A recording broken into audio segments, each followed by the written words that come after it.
ಲೋಕಸಭಾ ಚುನಾವಣೆಯಲ್ಲಿ ಪಕ್ಷಕ್ಕೆ ಅನುಕೂಲವಾಗಲಿ ಅಂತ ಡಿಕೆ ಶಿವಕುಮಾರ್ ಆಪರೇಷನ್ಗಾಗಿ ಹುಡುಕಿದ್ದ ಬೇಟೆ ಮಿಸ್ ಆಯ್ತಾ?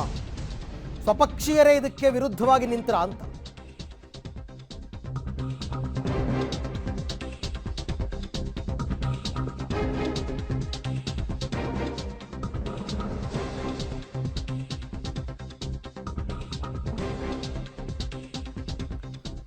ಡಿಕೆಶಿ ಆಪರೇಷನ್ಗಾಗಿ ಹುಡುಕಿದ್ದ ಬೇಟೆ ಮಿಸ್ ಆಯ್ತಾ ಅಂತ ಸುಮಾರು ಜನ ಬಿಜೆಪಿಯ ಘಟಾನುಘಟಿ ಹುಲಿಗಳನ್ನ ರೆಡಿ ಮಾಡಿಟ್ಟಿದ್ರಂತೆ ಡಿಕೆ ಶಿವಕುಮಾರ್. ಆದರೆ ಡಿಕೆ ಶಿವಕುಮಾರ್ ಬೇಟೆಗೆ ಮುಖ್ಯಮಂತ್ರಿ ಸಿದ್ದರಾಮಯ್ಯನವರೇ ಒಪ್ಪಿಲ್ಲ ಅಂತ ಪಬ್ಲಿಕ್ ಟಿವಿಯಲ್ಲಿ ಎಕ್ಸ್ಕ್ಲೂಸಿವ್ ಸ್ಟೋರಿ. ಇಲ್ಲ ಅಂದಿದ್ರೆ ಸುಮಾರು ಜನ ಬಿಜೆಪಿಯ ಘಟಾನುಘಟಿಗಳನ್ನ ಆಪರೇಷನ್ನಲ್ಲಿ ಕರ್ಕೊಂಡು ಬಂದ್ಬಿಡ್ತಾ ಇದ್ದೆ ಪಕ್ಷಕ್ಕೆ ಅಂತ ಡಿಕೆ ಶಿವಕುಮಾರ್ ಅವರು ಬೇಸರ ಕೂಡ ವ್ಯಕ್ತಪಡಿಸಿದ್ದಾರೆ ಒಂದು ಹಂತದಲ್ಲಿ. ಆದರೆ ಪಕ್ಷದಲ್ಲಿ ಕೆಲವರು ಅದಕ್ಕೆ ಒಪ್ಪಿಲ್ಲ. ಪಕ್ಷಕ್ಕೆ ಕೆಟ್ಟ ಹೆಸರು ಬರುತ್ತೆ. ವಿಧಾನಸಭಾ ಚುನಾವಣೆ ಸಂದರ್ಭದಲ್ಲೂ ಕೆಲವ್ರನ್ನ ಕರ್ಕೊಂಡು ಬಂದ್ವಿ, ಇವರಿಗೆ ಕ್ಯಾಂಡಿಡೇಟೇ ಇಲ್ಲಪ್ಪ ಕಾಂಗ್ರೆಸ್ನವ್ರಿಗೆ, ಬರೀ BJP JDS ಇಂದ ಕರ್ಕೊಂಬಂದು ಟಿಕೆಟ್ ಕೊಡ್ತಾರೆ ಅಂತ ತುಂಬ ಜನ ಟೀಕೆ ಮಾಡಿದರು.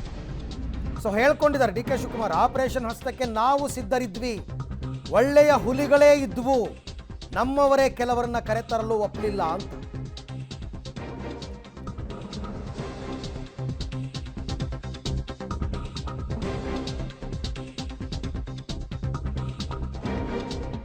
ನಮ್ಮವರೇ ಕೆಲವ್ರನ್ನ ಕರ್ಕೊಂಡು ಬರೋದಕ್ಕೆ ಬಿಡಲಿಲ್ಲ ರೀ, ನಾನು ಒಳ್ಳೊಳ್ಳೆ ಹುಲಿಗಳನ್ನ ಹಿಡಿದಿಟ್ಟಿದ್ದೆ ಅಂತ ಡಿಕೆ ಶಿವಕುಮಾರ್ ಹೇಳ್ಕೊಂಡಿದ್ದಾರೆ. ಟಿಕೆಟ್ ವಂಚಿತರ ಆಪರೇಷನ್ಗೆ ಪ್ರಯತ್ನ ಪಟ್ಟಿದ್ದರಂತೆ DCM. 2-3 ಜನ ಘಟಾನುಘಟಿ ಸಂಸದರನ್ನೇ, ಹಾಲಿ ಸಂಸದರನ್ನೇ ಸೆಳೆಯೋದು DKಶಿ ಲೆಕ್ಕಾಚಾರ ಆಗಿತ್ತು. ಆದರೆ ಸ್ವಪಕ್ಷೀಯರಿಂದಲೇ ಆಪರೇಷನ್ಗೆ ಅಪಸ್ವರ ವ್ಯಕ್ತವಾಯಿತು.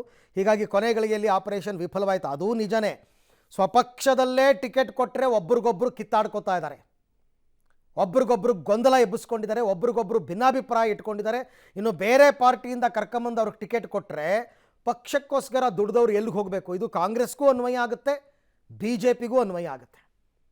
ಪಕ್ಷದಲ್ಲಿ ವರ್ಷಾನುಗಟ್ಲೆಯಿಂದ ದುಡ್ದಿರೋರು ಒಂದು ಆಸೆಯಿಂದ ದುಡ್ದಿರ್ತಾರೆ, ಒಂದಲ್ಲ ಒಂದು ದಿನ ನಮಗೆ ಟಿಕೆಟ್ ಸಿಗುತ್ತೆ ಅಂತ. ಆ ಥರ ಟಿಕೆಟ್ ಸಿಗೋ ಸಮಯ ಹತ್ತಿರ ಬಂದಾಗ ಇವರು ಬೇರೆ ಪಾರ್ಟಿಯಿಂದ ಕರ್ಕೊಂಬಂದು ಟಿಕೆಟ್ ಕೊಟ್ಬಿಡೋದು ಅವ್ರಿಗೆ. ಇವ್ರು ಎಲ್ಲಿಗೆ ಹೋಗಬೇಕು?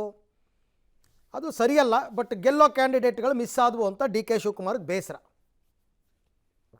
ಕೆಲವೆಲ್ಲ ಇಲ್ಲ ಅಂತ ಹೇಳಲ್ಲ, ನಮ್ಮ ಪಾರ್ಟಿಲಿ ಒಪ್ಪಿಲ್ಲ. ನಾನು ಸಿದ್ಧ ಇದ್ದೆ, ನಮ್ಮ ಪಕ್ಷದಲ್ಲಿ ಇನ್ನು ಯಾಕೆಂದರೆ ನಾನು ಇಂಡಿವಿಜುವಲ್ ಡಿಸಿಷನ್ ತೊಗೊಳಕ್ಕಾಗಲ್ಲ.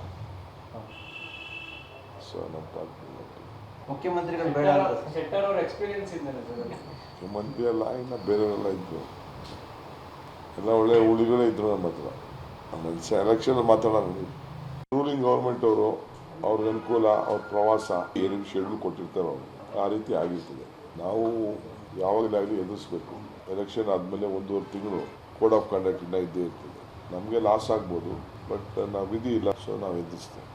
ಇಲ್ಲ ಮೊದಲು ಓಕೆ, ಈ ಬಗ್ಗೆ ಮತ್ತಷ್ಟು ಮಾಹಿತಿ ನನ್ನ ಕೊಲೀಗ್ ಸುಕೇಶ್ ಅವರಿಂದ ಪಡೆಯೋಣ. ಸುಕೇಶ್, ಸ್ವಲ್ಪ ಬೇಸರದಲ್ಲಿ ಇದ್ದಂಗೆ ಕಂಡು ಬಂತು ಡಿಕೆ ಶಿವಕುಮಾರ್.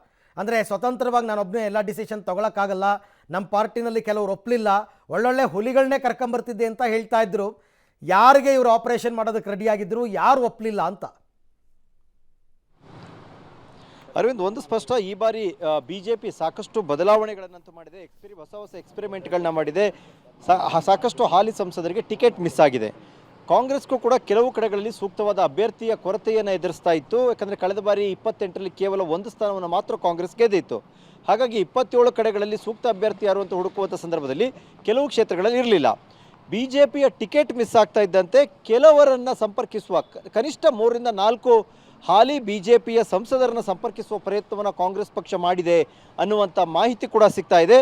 ಆ ಪ್ರಯತ್ನದ ಭಾಗವಾಗಿ ಸ್ವಲ್ಪ ಅಗ್ರೆಸಿವ್ ಆಗಿ ಡಿಕೆ ಶಿವಕುಮಾರ್ ಅವರು ಮುಂದಕ್ಕೆ ನುಗ್ಗದಂತೆ ಕಾಣಿಸ್ತಾ ಇತ್ತು.